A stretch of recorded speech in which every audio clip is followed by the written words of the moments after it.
Hello dear student, welcome. So next topic we are discussing that is e way bill system. E मतलब electronic वे, तो GST में electronic way bill system लेके आया, right. ये काय के लिए लेके आया था मालूम है? तो पहले इसको पढ़ते हैं। E way bill is electronic document. कैसा document? Electronic, generated on the GST portal. जो जीएसटी का पोर्टल है, साइट है, उधर ही वो जनरेट होता है। वो क्या चेक करता है? Movement of goods. ये वर्ड याद रखना है। गुड्स फैक्ट्री से गोडाउन में जा रहा है या फिर फैक्ट्री से ब्रांच में जा रहा है या मार्केट में जा रहा है, तो जो गुड्स का मूवमेंट हो रहा है ये पता करते हैं, राइट। तो इसका फॉर्म क्या है? इट हैज़ टू कंपोनेंट, दो पार्ट है। एक पार्ट ए दिया है, पार्ट बी दिया है।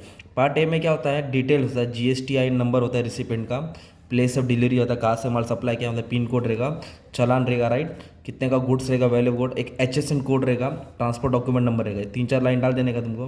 अब पार्ट बी में क्या रहेगा? ट्रांसपोर्टर व्हीकल नंबर, गाड़ी का नंबर रहेगा। तो ये सब इंफॉर्मेशन ऑनलाइन में डाल दिया रहता है। क्या चेक करने का? Movements of goods, okay.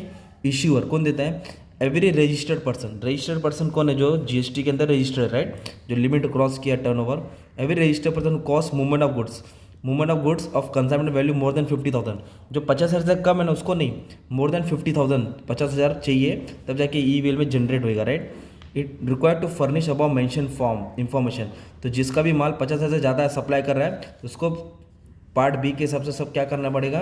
E वे में हम अपना इंफॉर्मेशन फुलफिल करना पड़ेगा। क्यों किया जाता है ई बिल से? क्या फ़ायदा है? इट इज़ ए मैकेनिज्म, एक तरीका है, एक सिस्टम है to ensure the goods being transported comply with GST law. GST law के हिसाब से गुड्स प्रॉपर्ली ट्रांसपोर्ट हुआ है कि नहीं, है ना।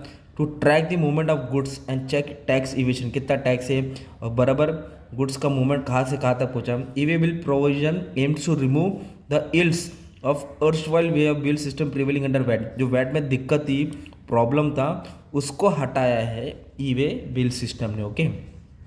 जो बॉटल नेक्स था, जो रुकावट था, जो झोलझाल होता था, ये सब हटा दिया, राइट। जो बीच में बहुत सारे झोलझाल होते थे तो वो सब को कम करने की कोशिश का ई वे बिल।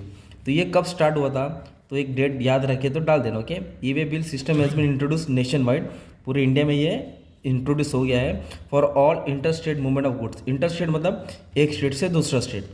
कब से? 2018 1 अप्रैल से, राइट। और इंटर स्टेट से कब चालू किया उन्होंने? 3/6 से चालू किया। अभी 16/6/18 मतलब ये डेट से पूरे इंडिया में अप्लाई हो गया एक तरफ से।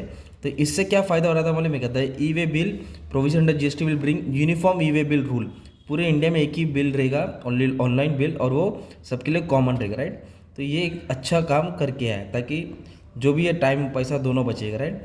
It is bound to improve the turn around time of vehicles and help the logistic industry by increasing average instant travel, decreasing travel time as well as cost. ये सब जो ट्रांसपोर्ट है, गुड्स का मूवमेंट होता है, जो झोलझाल होता था, वो सब कम हो गया। तो एक ई वे बिल सिस्टम तुमको अच्छे से आंसर याद करने का, शॉर्ट नोट्स में आएगा तो तुम लोग लिख सकते हैं, ठीक है।